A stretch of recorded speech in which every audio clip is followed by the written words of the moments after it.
Thank you. Can you assure this audience that Ukrainians will be at the table and Europeans will be at the table? Oh, well, you just changed the whole dynamic. Victor, thanks for having us today. I appreciate it. The answer to that last question, just as you framed it, the answer is no. The answer to the earlier part of that question is yes. Of course the Ukrainians are going to be at the table. I mean, it would be foolish to say they wouldn't. But when you say at the table, you have to define it. One of the things I'm driving towards is we've had a good, remember this war has been going on now, we're heading into the third year. One of the things we haven't really gotten to are specifics. So the Europeans who have provided as much or more support than the Americans in this process, you don't think should be at the table directly. You think it should be two protagonists. I said I'm a school of realism. I think that's not going to happen. But I said that's one of the reasons I'm here talking to people. One of the reasons we're going out, we're doing it, to making sure that their positions are well known, that when we go into these positions, they're well stated. Now, that may be great, like fingers on a chalkboard. That may grate a little bit, but I'm telling you something that's really quite honest. So if you, part of the problem that we looked at when you looked at Minsk too, there was a lot of people at the table that really had no ability to execute some type of peace process, and it failed miserably. So we're not going to go down that path. I see. Thank you. That's. But our philosophy is not to continue this war to the death of every last Ukrainian. The intent is to stop the carnage, stop the war, make sure it's reasonable, making sure the sovereignty stays intact. But we're going to get to specifics about it. When you say sitting at the table, in all probability, there's really going to be, one of the reasons I'm here is for the input, obviously. But when you sit at the table, there's two protagonists when you look at it, and there's one, hopefully, to be an intermediary.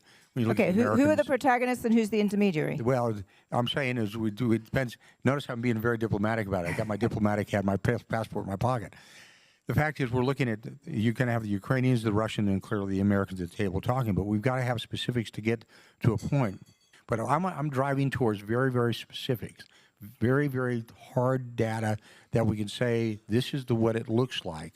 And then it's going to be up to the two belligerents that are fighting each other right now, the Ukrainians and the Russians.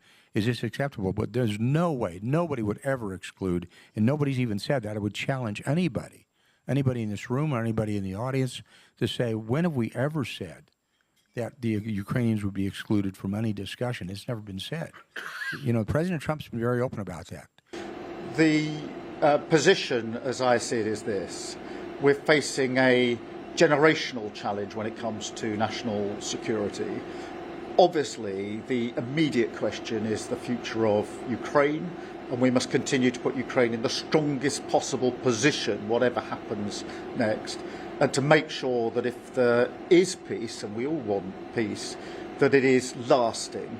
I think there's a bigger piece here as well, which is that this isn't just about the front line in Ukraine, it's the front line of Europe and of the United Kingdom. It's about our national security, and I think that we need to do more. We need to step up in terms of our collective response in Europe, and by that I mean capability, by that I mean playing our full part when it comes to the defence of the sovereignty of Ukraine if there's a peace agreement, and of course when it comes to funding and training. So on all those fronts I want the UK and all European allies to step up and for the UK to play a leading part in that. When are you going to get to 2.5% of GDP on defence spending given the threat to European security? Well, we have to spend more on defence. That's the reality of the situation we find ourselves in. That's why we made a commitment to 2.5%. We are going through a strategic review of defence at the moment, which is looking at the challenges and the capability, and then we'll set out that path. But part of my message to our European allies is that we've all got to step up on both capability and on spending and funding. That includes the UK, which is why we've made that commitment to spend more.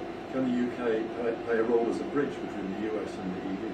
I think what the US wants to achieve is lasting peace in Ukraine that aligns precisely with what we want in the United Kingdom, what Ukraine wants and what our European allies want. What we now need to do is to make sure that we work together on a plan that can get us to that point, and that's why it's really important, I think, to focus first on the immediate questions in Ukraine, but also to look at the wider picture, which is now we are in this generational point, really, where we do need to step up across Europe in terms of our capability, our funding and our commitment to defence, because this isn't just about Ukraine, it is about our own national security, and that's why my message will be that we've all got to step up across Europe.